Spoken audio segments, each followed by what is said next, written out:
போயிட்டு வரேன், மலைக்கு போயிட்டு வரேன். உடனே அவள் என்ன சொல்லுவாள், என்ன நினைச்சுக்கோ ஒன்று நினைச்சுக்கோ, இதை கேடு அதை கேடு என்னமோ சொல்லுவாள். ஆனால் அந்த பெருமாள் முன்னால் போய் நிற்கிற பொழுது ஒன்றுமே ஞாபகம் போகாது, எல்லாம் மறந்து போயிடும். ஒரு நிமிடம் அப்படி யாருக்கும் கழுவிட்டான்னா வழியில் வந்து கூட ஐயோ அதை கழிவு நினைச்சேன் இதை கழிவு நினைச்சேன் அப்படின்னு அங்கே போனால் ஞாபகம். அங்கே போய் பிரார்த்திச்சுட்டால் தானே நான் எங்கே இருந்தாலும் எம்பெருமானுக்கு நம்முடைய மனசு தெரியத்தான் போகும். அது வேற விஷயம். என்ன சொல்லுகிறேன் என்றால் அந்த எம்பெருமானுடைய திவ்யமங்கள விக்கிரக சேவை என்கிறது எல்லாத்தையும் மறக்க பண்ணிவிடுகிறது. அதுதான் அந்த பெருமானுடைய ஒரு திருமேனிக்கு உண்டான ஒரு பெருமை. அதுதான் இங்கேயும் என்ன பண்ணலாம், எம்பெருமானுடைய திருவடிகளுக்கு பல்லாண்டு. பல்லாண்டுன்னா அவனுக்கு ஒரு குறையும் வாராமல் இருக்கிறது. அவனுக்கு போய் யாருமே தீங்கு விளைவிக்க முடியும். அதுன்னா அவனுக்கு பல்லாண்டு. அவன் தான் பரமாத்மாவாச்சேன்னா அதெல்லாம் உண்மை. ஆனால் பரிவு அதிகமாகிவிட்டதனால் இதெல்லாம் மறந்து போகணும்ன்றது. ஒரு உதாரணம் சொல்லலாமா, ஒரு குழந்தை, அந்த குழந்தை இடத்துல தாயாருக்கு ரொம்ப பரிவு அதிகம். எல்லாருக்கும் தெரியும். குழந்தைன்னா அப்படியே உசரவுலாம் தாயார். அவன் வளர்ந்து பெரியவனான ஆயிரத்தி அவனுக்கு 20 வயசு ஆயிடுச்சு. ஏதோ படிப்புக்காக வெளியூர் போகிறான். தன்னுடைய தாயாரிடத்தில் போய் நான் வெளியூர் போயிட்டு வரேன், வருஷத்துக்கு 6 மாதம் ஆகோ 1 வருஷம் ஆகோ சொல்ல முடியாது அப்படின்னு சொல்கிறான். உடனே தாயாருக்கு சொல்கிறான், வா வெளியில் ஜாக்கிரதையாக இருக்கு, கண்ட இடத்துலையும் அலையாது, ராத்திரி போதோடு சாப்பிட்டு படுத்துக்கோ, அண்ணா தூங்கு. இதெல்லாம் தாயார் பிள்ளைக்கு சொல்லிட்டே வராது. உடனே அவன் என்ன கேட்குறான், என்னம்மா இதெல்லாம் நீ சொல்லணுமா, எனக்கு பசி எடுத்தால் நான் சாப்பிட போகிறேன், எனக்கு தூக்கணும்னா நான் தூக்க போகிறேன், 25 வயசு பையனுக்கு இதெல்லாம் சொல்லணுமா நீ அப்படின்னு கேட்டா, அடே உனக்கு 25 வயசு ஆச்சுன்னு நீ நினைக்கிறடா, நான் இன்னும் ஒன்று என் குழந்தையாக தான் நினைக்கிறேன். நான் உணவை கிண்ணியில் வைத்து கையால் ஊட்டின குழந்தையாக தான் இன்னும் நினைக்கிறேன். அப்போ தாயினுடைய பரிவு என்ன பண்ணுகிறதுன்னா அவனுடைய வயதை மறக்கப்படுகிறது, அவனுக்கே சக்தி உண்டு என்பதை மறக்கப்படுகிறது, அவனுக்கே அறிவு உண்டு என்பது மறக்கப்படுறது. இவள் என்ன பண்ணுறான், எல்லாம் அந்த குழந்தைக்கு ஒன்றுமே தெரியாது, தனியாக போய் என்ன பண்ண போகிறது, எப்படி அது ஒரு நாள் கூட நிச்சயம் நான் தான் கலந்து போய் அதுக்கு சாப்பிட்டு விட்டுருவேன், இப்போ அது வெளியில் போய் எப்படி சாப்பிட போகிறோம் என்று இத்தனை நினைச்சு ஒரு துக்கப்படுறான். இது எதை காட்டுகிறது என்னால் அந்த பிள்ளைகளிடத்திலே தாய்க்கு உண்டான அளவற்ற பரிவு. பரிவின் காரணமாக தாய் செய்யறதெல்லாம் யாரும் ஆராய்ச்சியே பண்ணக்கூடாது. அதுபோல இங்கே ஆழ்வார்கள் எம்பெருமானிடத்திலே அளவற்ற பரிவு கொண்டு தாய் போல அவனுக்கு பரிவு கொண்டு மங்களாசாசனம் பண்ணுகிறார்கள். அதனால இதெல்லாம் ஆராய்ச்சியே பண்ணக்கூடாது. இவளுக்கு பரிந்து பேசுகிறார்களே, இவளுக்கு எம்பெருமானுக்கு ஒன்றுமே ஆகாரம் இவனுக்கு தெரியாதா, எதுக்காக இவன் மங்களாசாசனம் பண்ணணும், எதுக்காக பல்லாண்டு பாடணும்னு கேள்வியே தரும். அது மனதில் வைக்கப்பட வேண்டும். அதனால இவன் என்ன பண்றான், ஒன்னொன்னா சரித்திரங்கள் எடுக்கிறான். ஒவ்வொரு சரித்திரத்திலையும் எம்பெருமானுக்கு எவ்வளவு ஆபத்து என்ன நினைக்கிறான். அதுக்கு மங்களாசாசனம். மங்களாசாசனம்னா என்ன, அவனுக்கு ஒரு ஆபத்தும் வராமல் இருக்கிறது. அவனுக்கு இவர்கள் வாழ்த்து பாடுகிறார். யாருக்கு யார் வாழ்த்து பாடுறது, மற்ற கடங்களெல்லாம் எழுதி வச்சிருப்பாங்க, வாழ்த்த வயதில்லை கணக்குகிறோம் அப்படின்னு எழுதிக்கிறார். நம்ம சம்பிரதாயம் கிடையாது. வாழ்த்த வயதில்லைன்னு நம்ம சொல்லவே கூடாது, வாழ்த்த மனம் இல்லைன்னு சொல்லக்கூடாது. மனசு வேணும், அவ்வளோதான். மனம் இருந்தால் சின்னவாளும் பெரியவாளுக்கு வாழ்த்து சொல்லலாம். உதாரணமாக வந்தா என்ன பண்ணுவான், என்னோட வயசானவெல்லாம் என்னை வந்து கீழே கொண்டு செய்ய போகிறோம், ஐயோ சேவிக்கலாமான்னு கேட்டான். அதான் தப்பு. சிவை பரம்பராயத்தில் தப்பு சொல்கிறது. ரொம்ப பெரியவராய் விஷயம் தெரிஞ்சவராக இருந்தால் நாமும் அதை சேவித்துக்கிறோம், அவ்வளவுதான். தவிர இதில் வந்து பெரியவர்கள் தான் வணங்கத்தக்கவர்கள், சிறியவர்கள் வணங்கத்தக்கவர்கள் அல்லன்றது கிடையாது. சிறியவர்களாக இருந்தாலும் பாகவத ஆச்சாரிய கைங்கரியம் பண்ணுகிறவர்களாக இருந்தால் அவர்களும் வணங்கத்தக்கவர்கள் தான். இதனாலதான் நிறைய சாஸ்திர காட்டியிருக்கிறார். கணபுரம் கைதொழும் பிள்ளை பிள்ளை என்று எண்ண பெறுவரை என திருமங்கை ஆழ்வார் திருமங்கை ஆழ்வார் ஒரு பதிகம் பாடுறார். அதில் அதுக்கு கொஞ்சம் விவரிக்கணும். நாயக்கி பாதத்தில் பாசம், அந்த நாயக்கியினுடைய நிலையை நாயக்கியினுடைய தாயார் சொல்றதா பாசம். என்ன பண்ணாலாம், திருக்கண்ணபுரம்னு சொன்னாலாம் தன்னுடைய மகள். உடனே அவளை கீழே விழுந்து சேவிச்சுக்காளாம் தாயார். என்ன சொன்னாங்க, எதுக்கு தாயார் போய் எதுக்கு மகளை சேவிக்கிறார் அப்படின்னு கேட்டார். கணபுரம் கைதொழும் பிள்ளை திருக்கண்ணபுரத்தை சேவிச்சாள், அவள் பரம பாகத்தை இல்லையோ, அப்போ அவளை போய் நாம் பாகவத்தை என்று நினைத்து வணங்க வேண்டாம் என்று. இதுதான் பராசர பட்டனுடைய திரு தாயார். பராசர பட்டனுடைய ஸ்ரீபாத தீர்த்தத்தை தான் செய்வது. ஸ்ரீபாத தீர்த்தம்னா அவருடைய திருவடியை விளக்கி அதனால கிடைக்கக்கூடிய தீர்த்தம். அந்த தீர்த்தத்தை அந்த பட்டருடைய தாயார் சீகரிப்பு. என்னால் என்ன காரணம், தம் பிள்ளைதானே நினைக்கக்கூடாது. அவர் பரம பாகவதர், ஆச்சாரிய ஸ்தானத்தில் இருக்கிறவர். என்ன அப்படி நினைக்கணும். அதைத்தான் இந்த இடத்துல நாம் ஞாபகத்தில் வைத்துக் கொள்ள வேண்டும். ஆயினான சிறியவர்கள் பெரியவர்கள் என்கிற வேறுபாடு இல்லாமல் எல்லாரும் பரம பாகவதர்கள். இப்போ அவர்கள் எல்லாருமாக சேர்ந்து பகவானுக்கு பல்லாண்டு பாடுகிறார்கள். ஒரு குறையும் அவனுக்கு வாராமல் இருக்க வேண்டும் என்று பல்லாண்டு பாடுகிறார்கள் என்று பார்க்கிறோம். அந்நியம் உலகமளந்தாய் அடிபோர்த்தி. முதல்ல அன்று இவ்வுலகமளந்தாய் அடி போர்த்தி என்று அவனுக்கு பல்லாண்டு பாடுறார். இன்றுதான் என்ன, அந்த காலம் அதுவும் ஒரு காலமே. என்ன அன்றுனா என்ன, மகாபலி இந்திரனுக்கு கொடுத்திருந்த ராஜ்யத்தை அவன் பறித்துக் கொண்டார். இதுதான் நான் அங்கே சொன்னேன். தேவர்கள் அசுரர்கள் என்று 2 பேர் இருந்தாலும் ஏன் பகவான் தேவர்களிடத்திலே கிருபை வைக்கிறார், அசுரர்களிடத்திலே கோபம் கொள்கிறார் என்றால், தேவர்களுக்கு என்று கொடுத்த ராஜ்யத்தை அசுரர்கள் பறித்துக் கொண்டார்கள் அல்லவா, அதனால அசுரர்களிடத்துல உனக்கு கோபம். அது பண்ணக்கூடாது. உனக்கு இது இவனுக்கு இது. நம்ம மாத்திரையே சொல்றேன், 2 சாக்லேட் வாங்கிட்டு வரும், 2 குழந்தை மாத்திரை, ஒரு 2 குழந்தைக்கு இல்லை அவனுக்கு ஒரு சாக்லேட்டு அவனுக்கு ஒரு சாக்லேட்டுன்னு கொடுத்துருவோம். உடனே இந்த குழந்தை என்ன பண்ணுறது, ஒரு குழந்தை தனக்கு கொடுத்த சாக்லேட்டு முடிவு பண்ணும், உடனே சாப்பிடும். உடனே பக்கத்தில் இருக்கிற இன்னொரு குழந்தைகளுடைய சாக்லேட்டு பிடிக்குது. தாயார் என்ன பண்ணுவாள், நீங்கள் சொல்லுங்க. அதுவும் குழந்தை தானே, ஐயோ பாவம், 2 நம்ம குழந்தை தானே விடுவா. உனக்கு கொடுத்ததை நீ சாப்பிட்டு அதுவும் குழந்தை கையில் இருக்கிறத நீ ஏன் விடுங்க அப்படின்னு ஒரு அரை வெப்போட மாட்டாங்க. அப்போத்தானே அதுக்கு அதை பண்ணக்கூடாதுன்ற எண்ணம் வரும். அது இந்த குழந்தைக்கு கொடுத்திருந்ததை அது பிடிக்கினா தப்பு. அந்த காரியத்தை அசுரர்கள் செய்கிறார்கள். அது 2 பேரும் எம்பெருமானுக்கு குழந்தைகளாக இருந்தார்கள். தவறு செய்த குழந்தையை தண்டிக்கணும், திருத்தணும். அதுதான் பகவான் பண்ணணும். அவன் போய் தேவர்களுக்கு பக்கபாத்தி, அசுரர்களுக்கு அவன் என்ன கோபம் போடுறவன் அப்படின்னு அப்படி பிராண்ட் பண்ணிடக்கூடாது. அசுரர்கள் தவறு செய்கிறார்கள், அதனால அவர்களை தண்டிக்கிறது. பாருங்கள், இந்திரனுக்கு என்று திரைலோக்கியாதிபத்தியம் 3 லோகங்களுக்கு அதிபதியாக இருக்கிற ஒரு நிலை, அதை இந்திரனுக்கு கொடுத்திருந்தார். ஆனால் மகாபலி என்ன பண்ணினான், இந்திரனுடைய ராஜ்யத்தை பறித்துக் கொண்டு விட்டான். தான் ஆண்டு இந்திரனுடைய ராஜ்யம் போடும். உடனே சரித்திரம் அன்றைக்கே சொல்லியிருக்கோம். பகவானிடத்தில் வந்தான், என்ன பண்ணினான், இந்திரன் என்னுடைய ராஜ்யம் பறிபோயிருக்கு, இருக்கட்டும். மகாபலி கொஞ்சம் ரொம்ப நல்லவன். அவன் இரண்யகசிபு போல அவ்வளோ பொல்லாதவன் இல்லை. இரண்யகசிபுடைய பிள்ளை போல ஓரளவுக்கு நல்லவன் தான். அதனால் ஒன்றும் நான் நீ நேராக வந்து போய் என் ராஜ்யத்தை எனக்கே திருப்பி கொடு அப்படின்னு கேட்டியானா கொடுத்துரு அப்படின்னு சொன்னான். இந்திரன் சொன்னான், அதெல்லாம் நான் போய் யாச்சகம் கேட்க மாட்டேன். நான் 3 லோகத்துக்கு அதிபதியாக இருந்தவன். ஏதோ இப்போ என் ராஜ்யத்தை அவன் கெடுத்து போட்டான்னு வார்த்தை வந்தான்.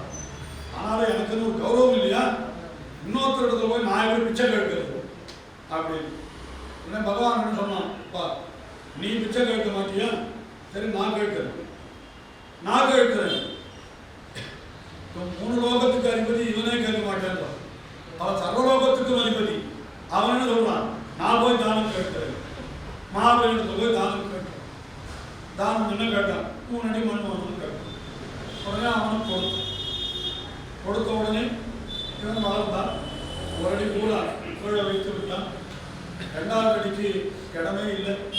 நேர ஆகாசத்தில் தலையை நீட்டினான், திருவடியை நீட்டினான். 2வது அடிக்கு மேலுலகம் பூரா அளந்துட்டான். எல்லாம் கேள்விப்பட்டிருக்கு சரித்திரத்து. உடனே 3வது அடியை எங்கே வைக்கிறது? மகாபலியிடத்தில் போய் கேட்கிறான். இது வேடிக்கையாக இப்படி சொன்னேன்னா, மகாபலி அவனுடைய ராஜ்யம் முழுக்க போயிடுச்சு. 3 அடி மண்ணு போகணும்னு கேட்டான். கொடுக்காதேன்னு நான் சொன்னான். சுக்கராச்சாரியர் கேட்கல, கொடுத்துட்டான். மகாபலி கொடுத்துட்டான். கொடுத்த உடனே இந்த வாமனன் எவ்வளோ எடுத்துன்னு போட போகிறான் அப்படின்னு நினச்சிட்டு கொடுத்தான். ஒரு பெரிய திருவிக்கிரமனாக ஆனான். ஒரு திருவடியே பூலோகம் முழுக்க வியாபி கொடுத்து. உடனே மகாபலி பார்த்தான், அழடா பூலோகம் முழுக்க நம்ம கையை விட்டு போயிடுது. இருக்கட்டும், பூலோகம் போனால் என்ன, மேல்லோகம் இருக்குன்னு நினச்சாங்க. உடனே திருவடி மேலே போச்சு. மேல்லோகங்களும் ஒன்றுன்னா போயிட்டே இருக்கு. இவனுக்கு வயலே மொத்த சொத்தம் போயிட்டு இருக்கு. யார்? மகாபலி. அந்த இடத்துல மகாபலி போய் 3வது அடியை எங்கே வைக்கிறது அப்படின்னு கேட்டான். உடனே மகாபலி என்ன சொன்னான்? என் தலைமையில வையும். வேடிக்கை வார்த்தை. உண்மையா என்ன அர்த்தம்? என் தலைமையில வையின்னா என்ன? ரொம்ப வருத்தத்தோடு இருக்கிறவாளை போய் ஏதோ ரொம்ப ஏதோ டென்ஷனில் இருக்கான், ஏதோ ஒரு காரணம் தேடிட்டு இருக்கான், அவசரமாக ஆஃபீஸுக்கு எடுத்துட்டு போய் ஆகணும். எங்கே இருக்குதுன்னே தெரியலை. இத்தனை தேவைனா அத்தனை தேவைனா எங்கே பார்த்தாலும் கிடைக்கல. அவசியம் எடுத்துட்டு போய் ஆகணும். திண்டாடிட்டு இருக்காங்க.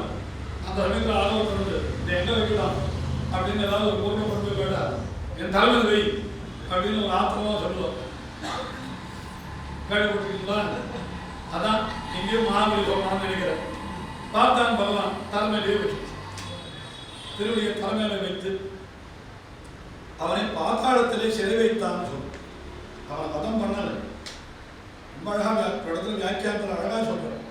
என்ன சொல்றார்? இடை மகாபலி, உனக்கு என்னதுக்கடா இன்னொருத்தனுடைய ராஜ்யத்தை பறித்துக் கொண்டாய் கேட்க வேண்டாமே.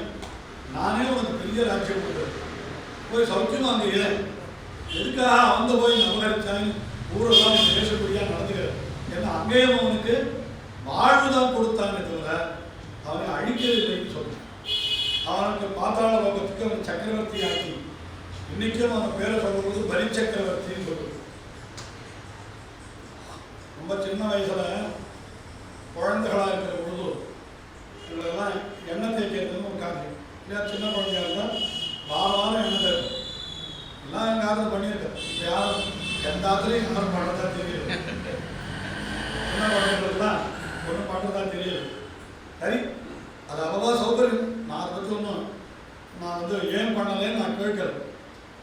வந்து எங்காலத்தில் நான் சின்ன குழந்தையா இருந்துச்சு. எங்கள் பாட்டி வந்து எண்ணெய் தேய்ப்பேன். எண்ணெய் தேய்க்கிற பொழுது குழந்தைகள் நல்லா இருக்கணும்னுக்காக ஒரு 7 பொட்டு வைப்பா எண்ணெய். நான் தான் கேள்விப்பட்டிருக்கீங்களா? என்னோட அஸ்வத்தாமா பலி யாசா அனுமாச்ச விபச்ச பரசுராமச்ச விபீஷணச்ச சப்தைத்தே சிரஞ்சீவினா என்று 7 பேரா சிரஞ்சீவி. சிரஞ்சீவினா அர்த்தம் எப்பொழுதும் இருப்பவர்கள், அழியாதவர்கள்.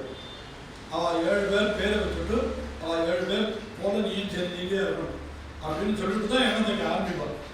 எல்லாம் எனக்கு பழைய நாள் ஞாபகம் வருது. நான் சொல்றது எத்தனை வருஷத்துக்கு கதை? 60 வருஷத்துக்கு முன்னால் கதை. இன்னும் கூட முன்னால் இருக்கலாமோ. 60 வருஷத்துக்கு முன்னால் நடந்த கதை.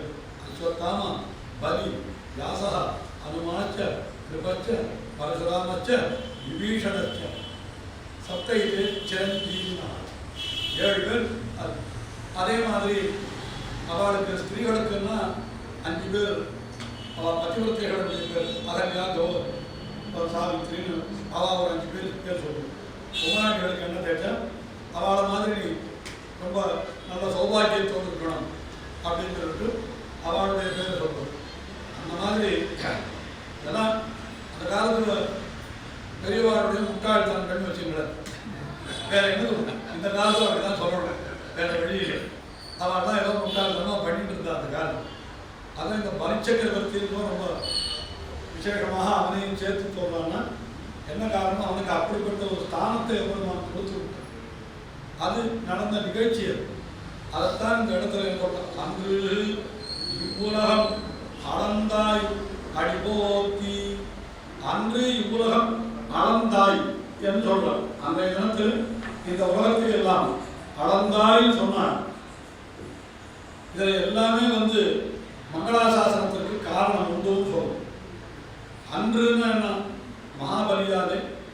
இந்த ராஜ்யம் அபகரிக்கப்பட்டு கிடந்த அன்று, இந்திரன் ராஜ்யத்தை இழந்து ஒடுங்கி கிடந்த அன்று என்று சொன்னால் என்ன கிடைக்கிறது? அந்த இடத்துல அசுரர்களுக்கு பலம் ஓங்கி தேவர்களுக்கு பலம் குறைந்த காலம்.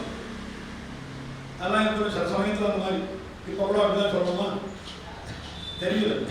நாம் எது சொன்னாலும் நம்ம அதை மேலாது மற்றவா சொல்றது தான் கேட்கறதுன்னு. ஏன்னா அது நிறைய பரவி போச்சுன்னு வச்சுக்கோம். நாம் நல்ல விஷயங்களை சொன்னால் கூட, உண்மையான விஷயங்களை சொன்னால் கூட அதுலேயும் ஏதாவது தவறு கண்டுபிடிக்கிறதுக்கு தான் எல்லாரும் பார்க்குறோம்.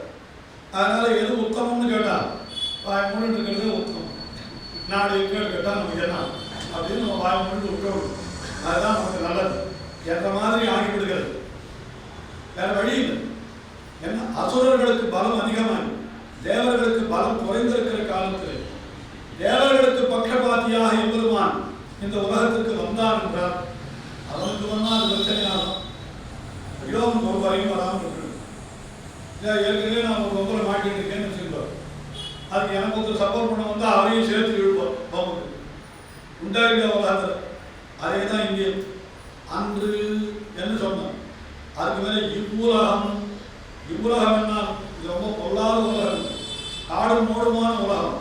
இதை எம்பெருமான் அளந்தாயின்னு சொன்னாலும் இந்த அளந்தாயின்றது ரொம்ப அழகான சத்தம். உலகத்தை எல்லாம் தன்னுடைய திருவடிகளாலே எம்பெருமான் அளந்தான் என்று வார்த்தை நாம் சொல்லிட்டு இருக்கோம். ஆனால் நம்மாழ்வார் திருவருத்தம் என்ற ஒரு திவ்யபுரத்தில் ஒரு அழகான ஒரு கேள்வி கேட்கும். யாருக்குமே தோணாத கேள்வி. என்னோ இங்கு அளக்கின்றதே, என்னடா நீ அளக்கிறேன்னு கேட்டு எம்பெருமான் போய் என்னமோ அளந்தேன்னு சொல்லிய உலகத்தை எல்லாம் என்ன அளந்தே சொல்லு கேட்கிறார். ஏன் சுவாமி தெரியாதா? என்னுடைய திருவடிகளால் லோகங்களெல்லாம் அளந்தேன் அப்படின்னு உடனே ஒரு கேள்வி கேட்கிறார். நீ என்ன கேட்டு மகாபலி இடத்துல? எனக்கு 3 அடி மண்ணுன்னு கேட்டு. ஏன்? என்னுடைய பாதத்தால் யானளப்பமும் அடி மண் மண்ணா தருகன்னு வாய் திறப்பா. 3 அடி மண்ணு வேணும் தானே கேட்டேன். ஆமாம். சரி, அளக்கிறதுனா எப்படி அளக்கணும்? 3 அடி அப்படி அளக்கணும்னா காலால் அளக்கிறதா இருந்தால் என்ன பண்ணணும்? முதல்ல ஒரு காலை வைக்கணும், அதுக்கு முன்னால் அடுத்த காலை வைக்கணும், திருப்பி இந்த காலை தூக்கி அங்கே வைக்கணும். இதுதான் அளக்கணும். இல்லை ஒரு குழம்பு ஓடுதுன்னா இப்படி போடுவோம். இப்படி வச்சுட்டு இப்படி வச்சு திருப்பி மாற்றி போட்டுவிடும். இப்படிதான் பண்ணணும். ஆனால் நீ அளந்தேன்னு சொல்றது எப்படி அளந்தாய்? இன்னும் அழகவே இல்லையே. நீ கடலம் ஒன்றே நிலமுழுதாயிற்று ஒரு கடல் போய் நிழல்த எல்லா விஷம்பும் நிறைந்தது நீண்ட வண்ட துடர்வடு ஞான துடல் விளக்காய் உயர்ந்தோரையில்லா அழகவர் தாமரை கண்ணன் என்னோ இங்களக்கின்றதே. திருவருத்தத்தில் கேட்கிற கடல் தலம் ஒன்றே நிலம் முழுதாயிற்று. உன்னுடைய ஒரு திருவடியே பூமி பூரா வியாபிச்சு. அதாவது அளக்கிறவன் வந்து ஒரு காலை வச்சுட்டு அடுத்த காலை முன்னால் வைக்கிறதுக்கு இடமே இல்லை. இந்த ஒரு காலை பூமி பூரா பழம்பு இல்லையா? கடல் தலம் ஒன்றே நிலம் முழுதாயிற்று. ஒரே திருவடியே நிலம் முழுக்க ஆயிடுச்சு. அதுக்கப்புறம் நீ கேட்டது 3 அடி மண்ணு. ஒரு திருவடியே ஆயிடுச்சுன்னா 2வது அடிக்கு நீ காலை தூக்கினதே தூக்கின்றார். முழுக்க ஆகாசத்தால் தான் எப்படி மண்ணா கேட்கிறார். நீ 3 அடி மண்ணுன்னா இங்கே தான் அளக்கணும், அங்கே அளக்கலாமோ? வேற இன்னொரு இடத்துல அளந்தான். இல்லை நான் சொல்கிறேன், இந்த கடன் வாங்கினா கடனுக்கு அந்த காலத்தில் கொலைக்கிறதுன்னு ஒரு செக்யூரிட்டி ஒன்று கொடுப்பார். ஏதோ ஒரு வீட்டு பத்திரத்தை கொடுப்பார். அந்த வீட்டு பத்திரத்தை கொடுத்தா இவன் கடனை கட்டலன்னா அந்த பத்திரத்தை தான் ஜப்தி பண்ண முடியுமே தவிர வேற ஒரு சொத்து இருந்ததுன்னா அதை ஜப்தி பண்ண முடியாது. உண்டாகிய கட்டம் கட்டத்துக்கு எந்த நம்ம ப்ராப்பர்ட்டியை கொண்டு போய் சொத்தை கொண்டு போய் அங்கே இதுவாக வைக்கிறோமோ, என்ன சொத்து அழகாவோ அல்லது பொது வைக்கிறதுனால ஈடாக வைக்கிறோமோ அந்த ப்ராப்பர்ட்டியை தான் அவன் எடுத்துக்க முடியுமே தவிர எனக்கு இன்னும் நிறைய ப்ராப்பர்ட்டி இருக்குன்னு அதையெல்லாம் எடுத்துக்க முடியுமா? நான் எடுத்துக்க முடியாது. ஆனால் இவங்க எடுத்துட்டோம். யார் பகவான் என்ன பண்ணலாம்? கடல் தலம் ஒன்றே நிலம் முழுதாயிற்று. அப்புறம் ஒரு கடல் போய் எல்லா உலகம் நிழல் தர நீண்டது. எல்லா உலகம் நிழல் தரும்படியாக இன்னொரு திருப்படி ஆகாசத்துக்கு போடுது. முடிஞ்சு போகுது. அப்புறம் 3வது அடி எங்கன்னா மகாபலி தலையில வச்சான்னு சொல்றோம். இது எதுல சேரும்? சரி, இதுவாவது ஒரு மண்ணு, அதுவும் இன்னொரு மண்ணுன்னு வச்சுக்கோம். ஆகாசமும் இல்லையா 3 அடி மண்ணு கேட்டான். 3 அடின்னா 3 அடி இடம்னு தானே அர்த்தம். 3 அடி இடம் ஆயிடுச்சு, 2 அடி இடம் தான் ஆச்சு. 3வது அடி என்ன ஆச்சு? மகாபலி தலையில வச்சோம். இது எப்படி இல்லாம 3வது அடியாகும்? ஆழ்வார் கேட்கிறார், என்ன என்னோ இங்கு அளக்கின்றது, என்ன நீ அளக்கிறாய் அப்படின்னு கேட்டார். அதை வச்சு காஞ்சி சுவாமி ரொம்ப ரசமா அர்த்தம் வந்து சாதிப்பா. காஞ்சி சுவாமின்னா காஞ்சி பெருவாழ்வேங்கரம் சுவாமி. யாரும் ஏன்னா எதுக்காக சொல்றேன்னா, முதல்ல நான் காஞ்சி சுவாமின்னு சொல்லிட்டு இருந்தேன். உடனே எல்லாருக்கும் காஞ்சி சுவாமின்னா அந்த பெரியவர் தான் ஞாபகம் வருது. அவர் இல்லை, இவரும் காஞ்சிபுரத்தில் இருந்தவர், அவரும் காஞ்சிபுரத்தில் இருந்தவர். அதனால எல்லாரும் காஞ்சி சுவாமிகிட்ட உங்களுக்கு ரொம்ப பழக்கம் உண்டா அப்படின்னு நான் வந்து கேட்டேன். ஆடா என்னதான் அப்படி கேட்டுட்டு இல்லை, அவருடைய அந்தரங்க சிஷியனாச்சே நான் ஒரு நாள் கூட உங்களை மடத்தில் பார்த்ததே இல்லையே. ஐயோ, அந்த மடத்துக்கு நான் போனதே கிடையாது. நீங்கள் காஞ்சி சுவாமின்னா நீங்கள் அப்போ அவரை நீங்கள் சொல்லிட்டீங்களா? ரொம்ப தப்பு, கம்மியிடம், நான் தான் சரியா சொல்லலை அப்படின்னு சொல்லிட்டாங்க. ஏன்னா சில பேர் அப்படி நினைச்சுட்டு விடுறோம். காஞ்சியில் பிரதிவாதிவேங்கரம் அனந்தராச்சாரிய சுவாமின்னு ஒரு பெரிய மகான், சற்று நூற்றாண்டிலே எழுந்தோம். அவரிடத்துல நான் அந்தரங்க சிஷியனாக இருந்தேன். நீங்கள் உங்கள்கிட்ட சொல்கிற விஷயத்தில் 99% அவர்கிட்ட கேட்டது